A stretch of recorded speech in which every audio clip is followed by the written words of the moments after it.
money. So now he's creating another layer of argument. This is why it's a good topic. It gets a number every time I talk about it, because there really are two sides to this story. Right. So NFL Network's Jane Slater gave a little bit more insight into why they haven't come to an agreement yet. Last year's money was in the ballpark of Russell Wilson / Jared Goff type money. Now he's looking to be paid right behind Patrick Mahomes, a guy who's gone to the Super Bowl 2 years in a row. Dak hasn't done that yet, so they feel like it's been a respectable offer. His camp believes that he needs to bear what the market value is, and they feel like this deal should have gotten done 2 years ago, so your problems with money aren't our problems. It's about respect. I'm so conflicted about this because I've always been on Dak's side in this conversation. By the way, Dak talks about respect. That's a big thing for guys. Do women talk about respect? Yes. Okay, because guys, it's a big deal. All the time. Okay, so you guys do that too. Show me respect. Well, I mean, because I think respect is measured in actions and in words. How you treat someone with, it's why Deshaun Watson feels disrespected. He was paid respectably, but he wasn't treated with respect. Yeah. And he doesn't feel like other people around him were treated with respect. So respect is very layered. It's not just a direct thing like, okay, we've paid you, therefore you've been respected. There's a lot of nuance to it. I feel like the disrespect started when they signed Ezekiel Elliott and got that contract done before they got their franchise quarterback contract done. There weren't that many questions about what Dak was capable of. Why would you do that contract first before the quarterback? Because at that point, you could have gotten him on a much more reasonable deal. But then as time went on, it's like, no, I'm actually extremely valuable. Now, it becomes a conversation of how valuable. Patrick Mahomes, everyone understood that contract. But what Patrick Mahomes has accomplished plays a huge role on, and then we all have eyeballs and can see how talented he is as well, obviously. It's getting very complicated for me to assess this, because I obviously feel like he should be paid, and who am I to tell someone to take less money? I think you should do whatever you want with your career. What I would do is take a slightly more reasonable deal, especially after coming off of this type of injury. Same here. And he just wants a shorter deal than Dallas is willing to give. That part, I'm on his side on. He should be able to they should move on the 1 year deal. The one that he wants a 4 year, they want a 5 year. Move on the 1 year, pay him. Because the thing about it is while he was on this rookie contract, you had all the money to sign all these players and bring in all this talent. You guys didn't make it happen. Dak's not the GM. Dak's not the owner. That's not on him to put all the pieces around him to make him successful. I guarantee you, Jerry's saying, you've made $75 million in endorsements. You wouldn't do that with the Jags. You got to that's probably Jerry's sales pitch is Russell Wilson's made $15 million in endorsements. You've made 70. You got to take that into now. And that's hard to hear from a billionaire. But here is the reality. Billionaires don't have salary caps, though, like players do. Salary cap. Yeah, that's if this is MLB, you pay me whatever. $400 million. Yeah. You can't tell me you're not going to pay me because you have it. But this is a salary cap situation, and you have to fit in other players. And to your point, you are not going to get those endorsement deals if you're somewhere else. So, Patrick Mahomes makes $45 million annually. Deshaun Watson makes $39.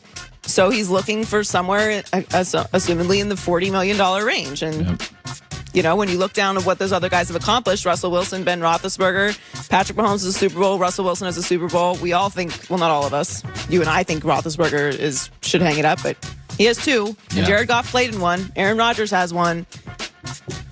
What kind of company are you in? Yeah. Jane Slater just tweeted an update. I'm told Dak's been at the facility nearly every day rehabbing, so must not be that contentious, folks. Secondly, Stephen Jones and Todd France have been talking, and they are good talks. Still nothing meaningful here, but they're better than they've been. So maybe one day we'll get to the end of this contract.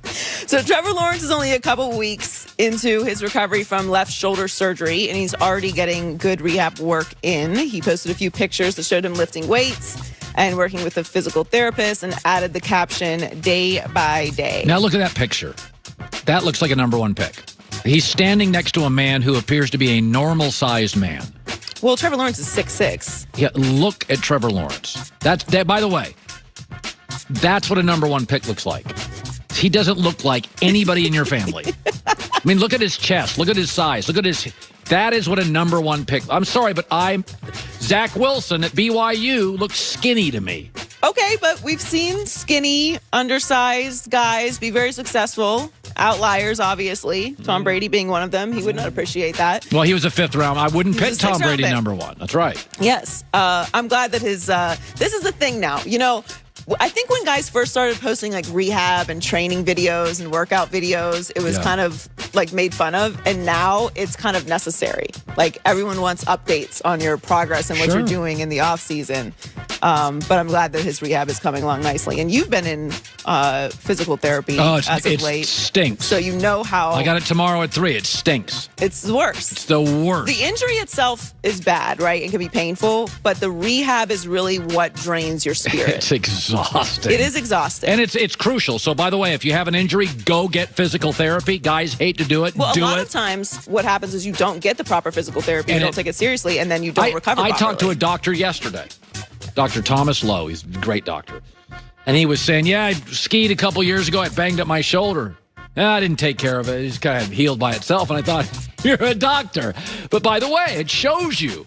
We're guys. We're like, I was banged up skiing.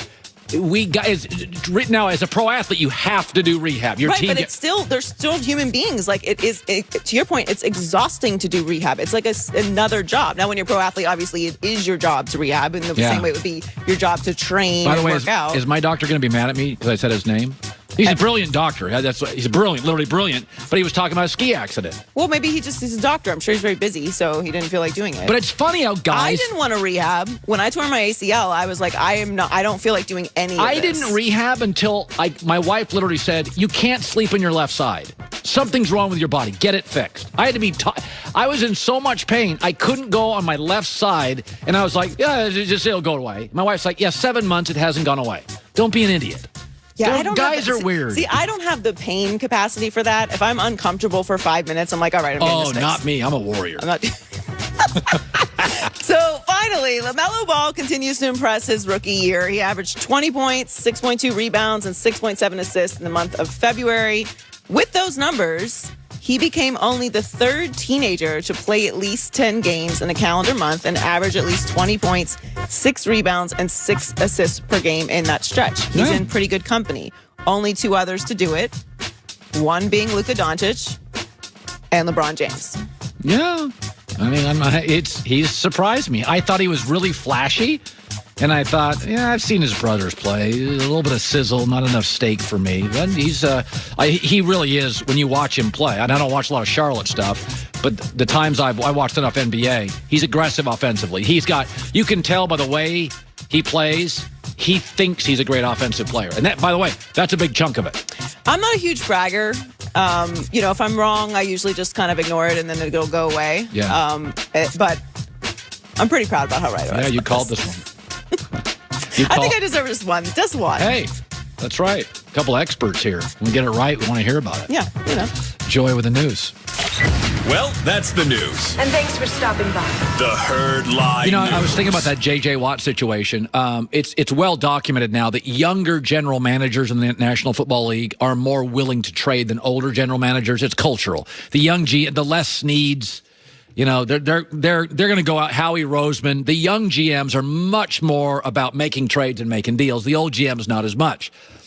What's also happening in coaching is young coaches, Sean McVay, Cliff Kingsbury, Green Bay's coach, LaFleur. They're not going to grind you as much as at practice as a Belichick. Now, and the Bruce Arians is an old coach who thinks young. He's not a grinder at practice either. And I do wonder with J.J. Watt, players sell players on culture. James Harden was talked into coming to Brooklyn by KD. AD was talked into coming by LeBron. Players talk to players, stars talk to stars. And I do think DeAndre Hopkins admitted he sold J.J. Watt. Well, what did he sell him on? Did he sell him on, we win Super Bowls here? No. We finished first last year. Well, no. We best coach easily in the division. No. What he sold him on is culture. And the culture in Arizona with young Cliff Kingsbury is we don't grind you every day at practice. It's about Sundays. And I think that's powerful. I think Nick Saban's really smart at this. And that's not a knock, by the way. McVay was the first coach to come out and say, preseason is stupid. I'm not going to play any of my good players in the preseason. And he got criticized for it. Oh, September, October. They went 8.